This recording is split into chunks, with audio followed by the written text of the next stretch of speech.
So hi guys, kakagaling ko lang ng church and may gusto na akong i-share tungkol din kasi sa mga narinig ko din doon and gusto ko lang i-share, gusto ko lang ibahagi talaga. So makinig ka ulit ha. At James 4 verse 6, but He gives more grace. Therefore it says, God opposes the proud but gives grace to the humble. Okay, babasahin ko siya sa Tagalog ha. Ngunit, sapat ang biyayang ibinigay ng Diyos, kaya nga sinasabi sa kasulatan, kinakalaban ng Diyos ang mga mapagmataas, pero kinakaawaan niya ang mapagkumaba. So we must understand that we cannot boast before God. Because number one, God hates those who boast. God hates boasting. At Proverbs 6:16 to 19. Okay, there are 6 things that the Lord hates. 7 that are an abomination to Him. Number 1, a haughty eyes, a lying tongue, and the hands that shed innocent blood, a heart that devises wicked plans, a feet that makes haste to run to evil, a false witness who breathes out lies, and one who sows discord among brothers. So, babasahin ko siya in Tagalog, ha? Ang 7 bagay na kinamumuhian ng Panginoon, ang mapagmataas, ang pagsisinungaling, ang papatay ng tao, ang pagplano ng masama, ang pagmamadaling gumawa ng masama, ang pagpapatuo ng kasinungalingan, at pinag-aaway ang kanyang kapwa. And then number 2, because God does not boast.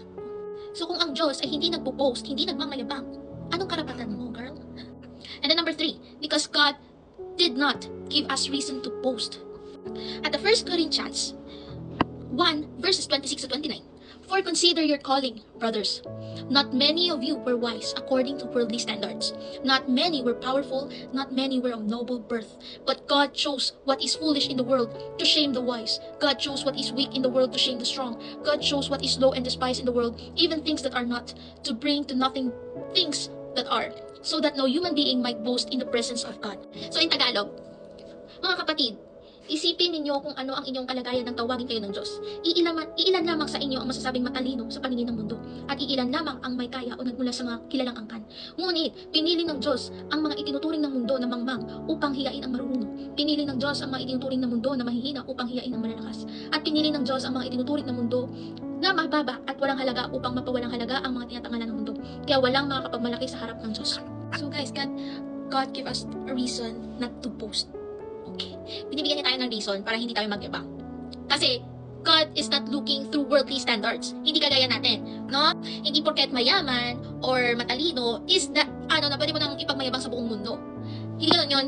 Because God is not choosing someone na may estado sa buhay, na masigit sa lahat, na mayaman, maalam, matalino. God is choosing those na hindi pasok sa worldly standards. Lalo na sa standards mo, Zay. Kasi sa mundong to, we need to understand na wala tayong dapat ipagmayabang. Because at Ephesians 2 verses 8 to 9, for by grace you have been saved through faith, and this is not your own doing, it is the gift of God, not a result of works, so that no one may boast. Marunong kang magbigay sa kapwa mo ng ganito kalaking halagang pera, tapos pagmamalaki mo na siya sa iba, hindi ka pagpapalain ng Diyos, Jai, ha? Alam mo bakit? Kasi natanggap mo na yung biyaya mo. Yung biyaya mo, yun yung gusto mo na puriin ka ng tao. So, dapat ang ini-aim natin is yung approval ng Diyos, or kung ano yung tingin ng Diyos sa atin, hindi dapat kung anong tingin ng tao sa atin. Okay? So, pwede tayong mag-boast. Huwag kayo mawala ng pag-asa, pwede tayong mag-boast.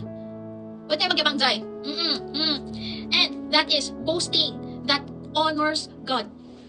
So number 1 is boasting that reveals God's power in us. Number 2, a boasting that reveals God's right judgment in us. And the last one is boasting that reveals God's strength in us. Kailangan natin i-boast yung glory, yung grace, yung mercy, yung love ng Diyos sa atin. Kung ano ang ginawa ng Diyos sa buhay mo. At kung paano kanya tinulungan. Hindi dahil kung ano yung ginawa mo. It's not you to begin with. We must understand that without God, we are nothing. Wala tayong kakayanan. Wala tayong kakayanan. So sana baunin niyo to. May we never boast of ourselves, but Christ only. Not of our works, but Christ's works. May our boasting be not world-centered, but word-centered that reaches up to heaven. Tandaan niyo yan, ha? Huwag tayo magmayabang, guys. Kasi, ang Diyos, isang yabang mo lang, babagsakan niya. Hindi ka ba natatakot, girl?